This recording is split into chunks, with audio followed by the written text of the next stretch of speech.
السلام علیکم ورحمۃ اللہ وبرکاتہ۔ آج میں آپ کو ایسا ایک واقعہ سنانے جا رہا ہوں۔ فضائل صدقات حصہ نمبر 2 اور صفحہ نمبر 319 پر ایک بزرگ کہتے ہیں کہ میں اور ایک میرا ساتھی ہم دونوں پہاڑ میں رہتے تھے۔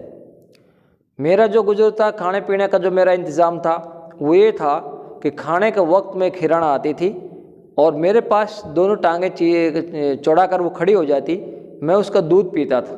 اسی پر میرا گزر تھا۔ میرا ساتھی مجھ سے دور ایک تھوڑی جگہ پہ تھا، پہاڑ میں ہی تھا لیکن تھوڑی دور تھا۔ ایک دن اتفاق ہوا کہ میرا ساتھی وہاں سے چل کر میرے پاس آیا اور مجھ سے انہوں نے کہا کہ دیکھیں یہاں پر ایک قافلہ آیا ہوا ہے، ہم دونوں اس کے پاس چلیں، شاید کہ دودھ کے علاوہ کچھ اور نعمت، کچھ اور چیز ہمیں مل جائے کھانے کو۔ تو میں نے ان کو منع کیا۔ میں نے اللہ کی جو نعمت ہے اللہ نے ہمیں دے رکھی ہے، میں نے ان کے لیے ان سے کہا کہ ان پہ ہم صبر کریں، لیکن میرے ساتھی نے جب زیادہ اصرار کیا تو پھر میں نے کہا کہ ٹھیک ہے ہم چلتے ہیں۔ تو جیسے ہی ہم وہاں پر پہنچے اس قافلے کے پاس، ان سے سلام دعا ہوئی۔ اس سلام دعا کے بعد انہوں نے ہمیں کھانا کھلایا، دودھ پلایا۔ اس کے بعد ہم ملاقات کر کے وہاں سے اپنی اپنی جگہ آئے۔ تو میں اپنی اسی جگہ پہنچا جس جگہ پر میں رہتا تھا۔ تو جب کھانے کا انتظام ہوا تو وہ ہرن اس وقت نہیں آئی۔ میں بہت پریشان ہوا۔ 4-5 روز ہو گئے کہ وہ ہرن جو آتی تھی اس وقت میں، وہ ہرن کا آنا بند ہو گیا۔ یہ میرے لیے بڑی دردناک، میرے لیے بہت دکھ دائق ایک بات تھی کہ وہ ہرن جو دودھ پلانے آتی تھی اب وہ ہرن نہیں آتی۔ تو شاید کہ میں نے سوچا کہ ہم جو اللہ نے ہمیں نعمت دے رکھی تھی، ہم نے اس کی ناقدری کی اور ہم نے وہاں جا کر ہم نے جو ان کو قافلے والوں کے ہم جو پاس گئے، اس کی وجہ سے شاید کہ وہ نعمت ہم سے اللہ نے چھین لی۔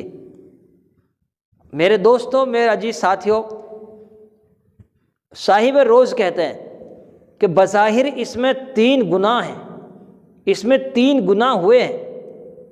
پہلا گناہ تو یہ کہ جو توکل تھا اس کو ٹھکرا دیا۔ جس توکل کی بنا پر، یعنی جو ہرن ہمیں کھانے کے وقت پر دودھ پلاتی تھی، ہم نے اس کی ناقدری کی، ہم نے اس کو ٹھکرایا، اور شاید کہ یہی ایک گناہ کہ جس گناہ کی وجہ سے وہ ہرن کا آنا بند ہو گیا۔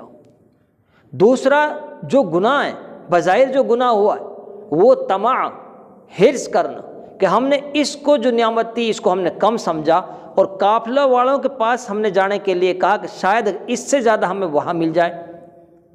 اور تیسرا جو گناہ، بظاہر گناہ، وہ کہ جو وہاں کھانا کھایا شاید کہ وہ کھانا پاک نہیں تھا، جس کی وجہ سے یہ ہم سے نعمت چھن گئی ہے۔ بظاہر ایک دوسرے سے ہم سوال کر لیتے ہیں اور سوال جو ہم کرتے ہیں وہ ہمیں مل بھی جاتا ہے، لیکن وہ کہیں اس کی وجہ سے ہم بہت ساری نیکیوں سے ہم محروم ہو جاتے ہیں۔ تو میرے عزیز دوستوں اور عزیز ساتھیوں، اللہ نے جو ہمیں نعمت دے رکھی ہے، ہم ان نعمتوں کی ہم قدر کریں۔ آج ہمارے پاس کوئی کمی نہیں ہے، ہمارے پاس فریج، ہمارے پاس گدے، ہمارے پاس گاڑیاں، ہمارے پاس پیسے، کھانے کا انتظام اور ہمارے پاس پہننے کا انتظام، ہر نعمت ہمارے پاس موجود جو اس وقت میں نہیں تھی۔